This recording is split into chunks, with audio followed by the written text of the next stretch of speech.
فکر کن یه روز تو پارکینگ یه پسر جوون خوش‌تیپ و دانشجو رو می‌بینی که دستش توی گچه و کلی کتاب توی دستشه. ازت خواهش میکنه که فقط چند لحظه کمکش کنی تا کتابا رو توی ماشینش بذاره. اما همین درخواست آخرین چیزی بود که ده‌ها زن قبل از ناپدید شدنشون شنیدن.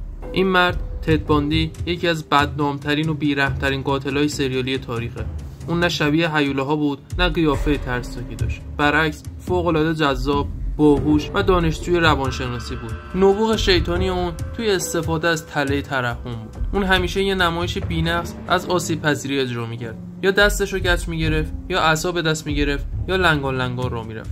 قربانیاش دخترای جوون و دانشجو بودن. با دیدن این صحنه حس دلسوزیشون تحریک می‌شد و برای کمک جلو می‌رفتن.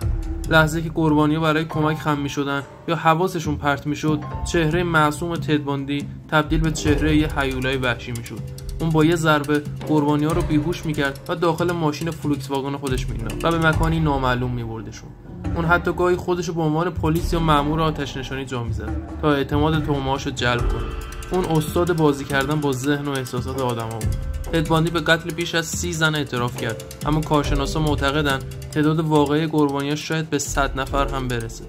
به نظرت چی باعث میشه یه آدم تحصیل کرده و باهوش تبدیل به چنین هیولایی بشه؟ نظرت رو توی کامنت ها بنویس و برای دیدن پرونده‌های جنایی بیشتر حتما کانال منو سابسکرایب کن.